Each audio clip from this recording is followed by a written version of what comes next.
Hi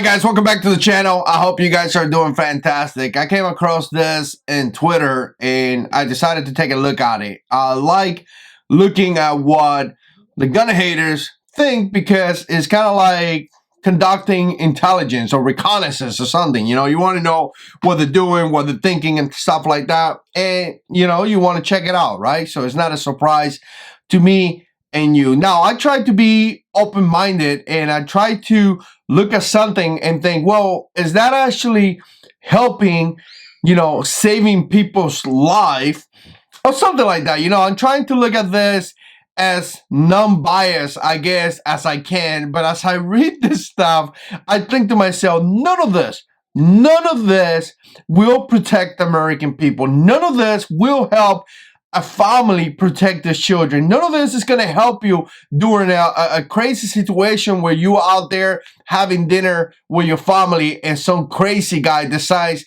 to do something bad to you. Because let's face it, it happens. And it doesn't only happen with guns. It happens with knife. It happens with trucks. I mean, it happened in New York with a guy with a truck, you know, and happens with all kind of different tools, not just a firearm. So I look at this stuff and I think to myself, well, is this actually going to protect the American people? And the reality is now the only thing that will protect you is having a firearm, making sure you carry every single day, making sure you do your training, making sure you know how to use it, make sure that you have situational awareness. I mean, we talk about that here in the channel. Making sure that you are ready for the fight is what's going to protect you and protect your family. But nevertheless, let's look at this. So, all right, so let's go into the first one, and this is called the Peace Plan. And again, the information is going to be down below if you guys want to check it out. And again, you know, the first one is going to be changing the standards of gun ownership. And in here, they're talking about multiple different things, such as a registry, talk about, you know, promoting responsible gun ownership, talking about banning assault weapons, high-capacity magazines, also talking about weapons of war. And I always get kind of like confused about this topic because knowing that I went to combat multiple times, right? Iraq and Afghanistan, I'm pretty well familiar with weapons of war, and you know, they like to throw that term out there. And again, you know, this is kind of like a psychological thing. I mean, I'm not going to get so much into that because I don't know much about that stuff. But what I know is that when they express or they talk about terms like weapons of war, they're trying to get a reaction out of the person that doesn't know anything. You know, the person that are not familiar with any gun, they will be like, wow, I can't believe these people have this weapons of war. When in all reality, an AR-15 is not a weapon of war. The M4 has a lot of differences than the rifle, and as well as all the weapons of war out there like the M2 50 cal, the Mark 19, you know, and weapons like that. Those are weapons of war. Those are weapons that will cause really severe damage. But again, you know, they throw out terms out there as it's cool, you know, like weapons of war in order to intimidate or scare the American people. Now, they got other things in there like change the standards of gunnership, obviously, policies to disarm gun owners who pose a risk to themselves and others, a national gun buyback program to reduce the estimate 265,000 to 393 million firearms circulating right now. So again, you know, a national gun buyback. I don't like that term at all. You know,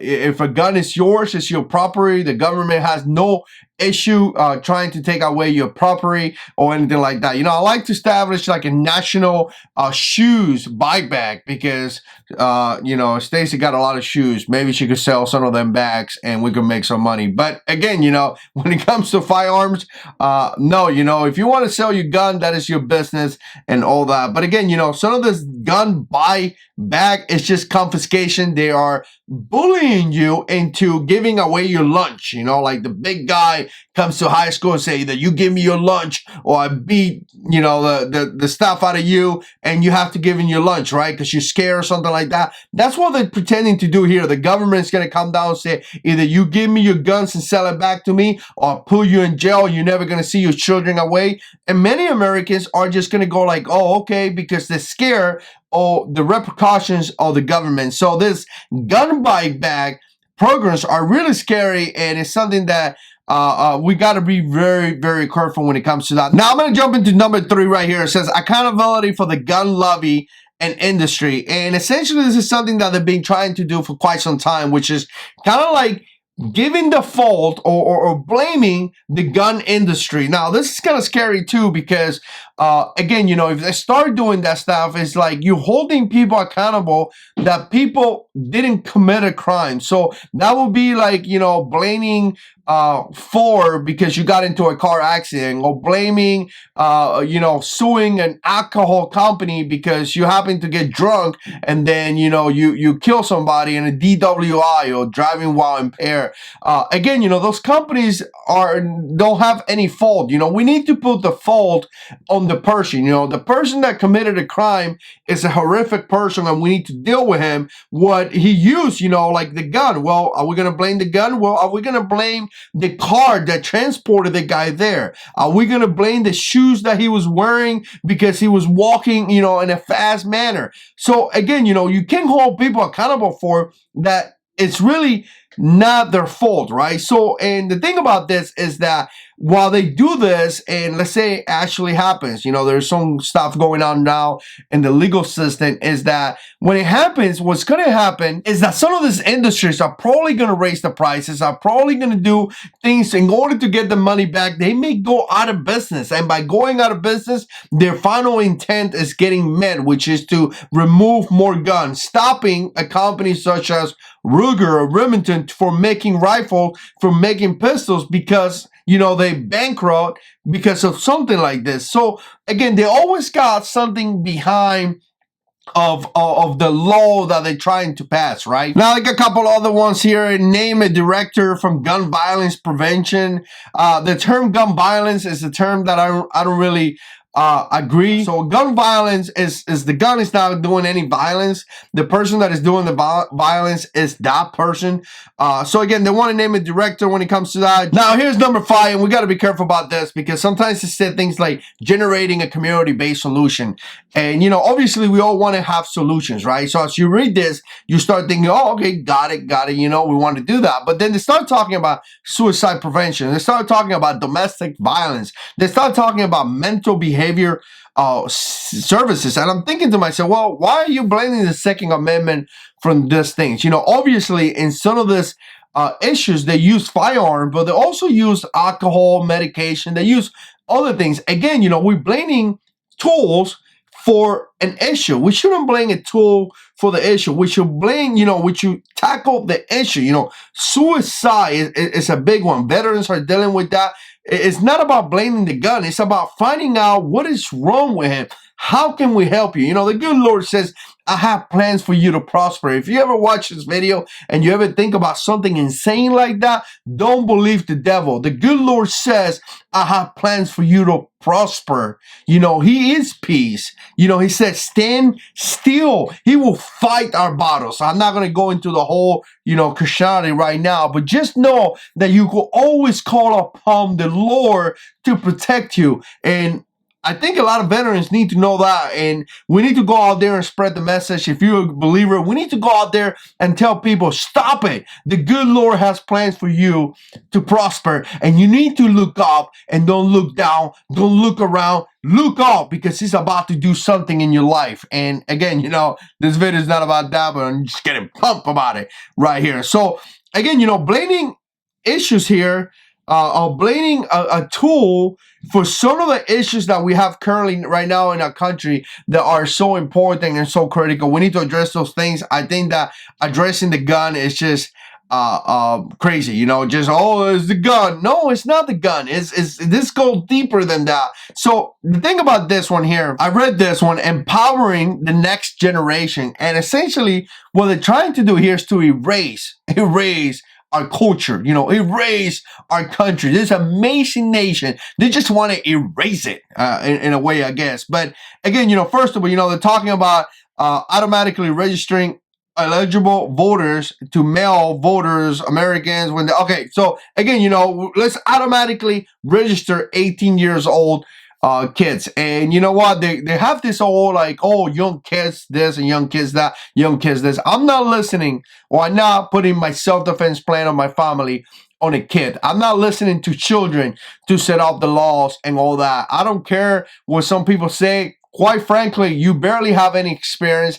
and you need to learn how to pay bills before you tell me how to run my house and run my my country. You know, it's just how it is. You know, you're 18 years old, you just don't have any experience. You're still eating from the fridge, from a little box, because you probably don't know how to cook, and you're still playing video games, and you're gonna tell me how I run my house?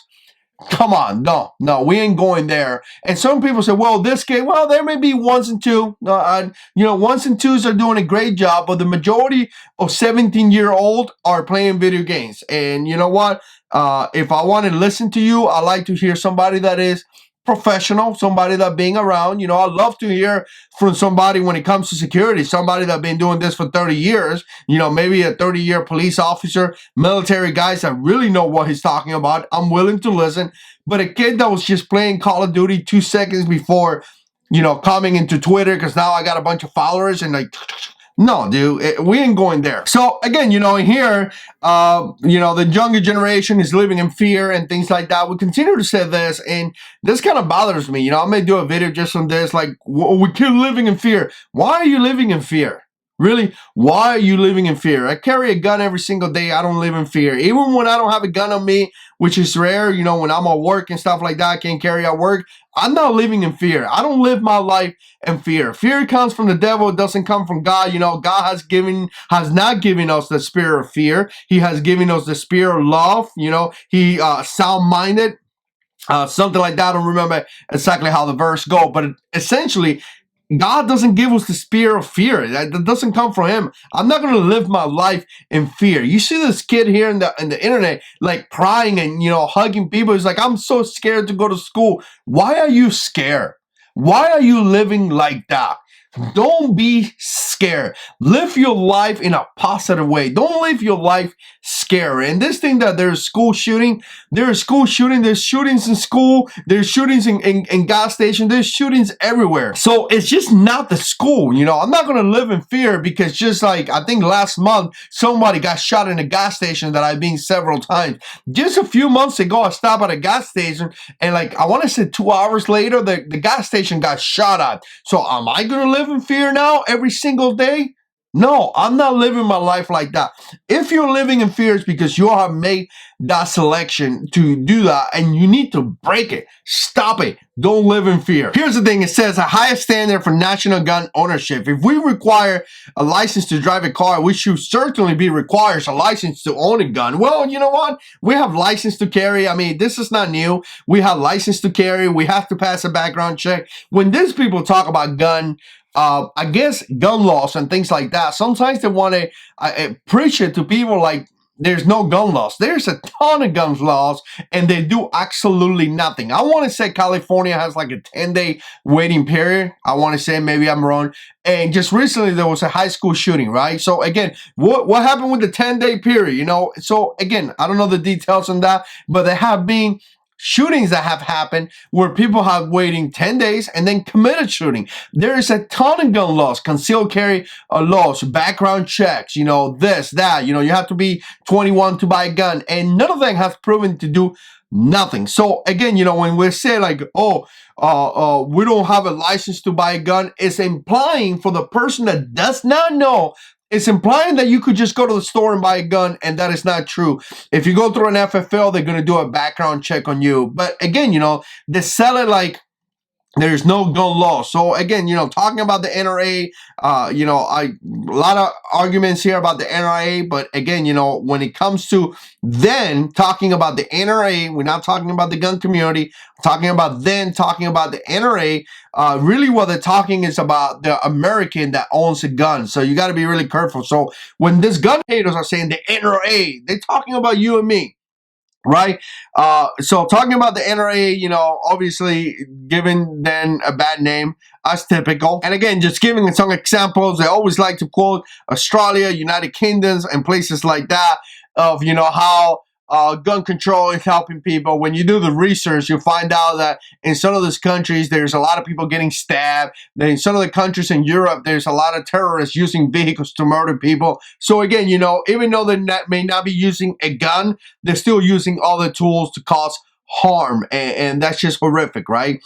We all know that in Europe, it's very common for people to use vehicles to murder people. So interesting factor here is still people getting killed. It doesn't matter if it's a gun, a car, or anything. If you get killed, that's just a bad thing. So it's always good to have a way to protect yourself. So talking about the whole national gun and ammunition licenses, it says a multi-step approval process overseen by law enforcement agencies that require background check, in-person interviews, personal reference, rigorous gun safety training, and a waiting period of 10 days to purchase.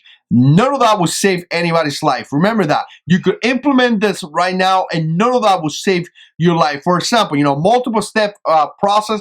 There's already a multiple step process to get a concealed carry permits and things like that. So this is not new. It is looked through in many states through the law enforcement sheriff's department. You got to do an application. The application goes into the state. They have to get it approved, all that stuff for concealed carry.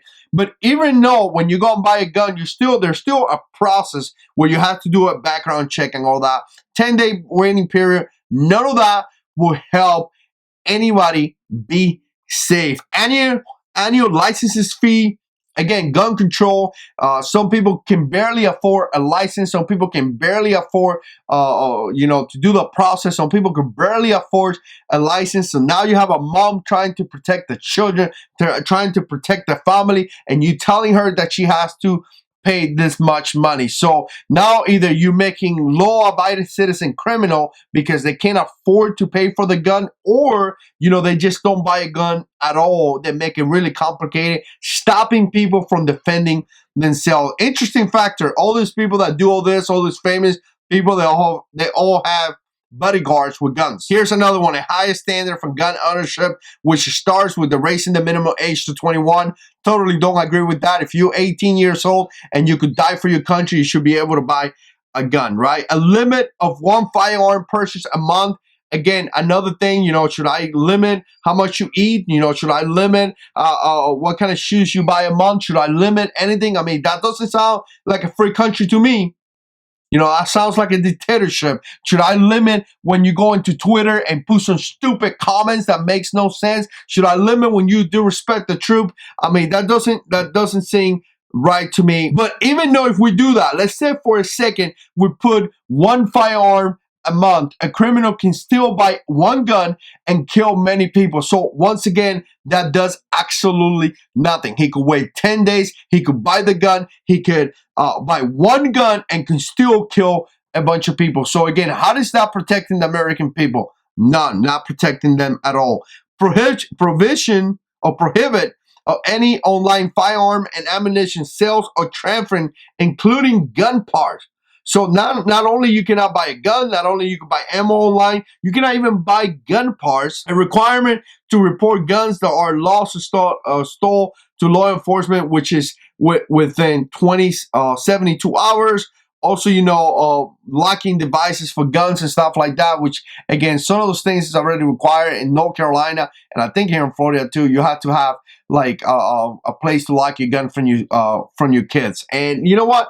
Everybody knows that. Like, look at this. I got a gun safe. I mean, of course I'm going to lock my guns for my children to protect them. Not because you're telling me or mandating me to. It's because I'm a big boy and I want to protect my children. So again, it continues with a federal ban assault weapons, high capacity, a national gun buy or disposal. I mean, again, there's so much information in this system right here, educating Americans about the risk of surrounding guns. I mean, we go all into this. There's so much information. Like I say, I'm going to link it down below. I know this kind of videos, it's just interesting to see this and talk about this because we like to know what they're thinking. And this is something that they're pushing. And believe it or not, if you don't get involved, I just made a video about political issues. If you don't get involved, this nonsense could potentially be passed. You need to be involved. Don't wait into this stuff gets passed, and then we go like, whoa, we should have done this. Don't wait. Be involved. Elections are coming. It's very important that everybody is involved. Let me know what you think. Put comments down below. And as always, God is in control.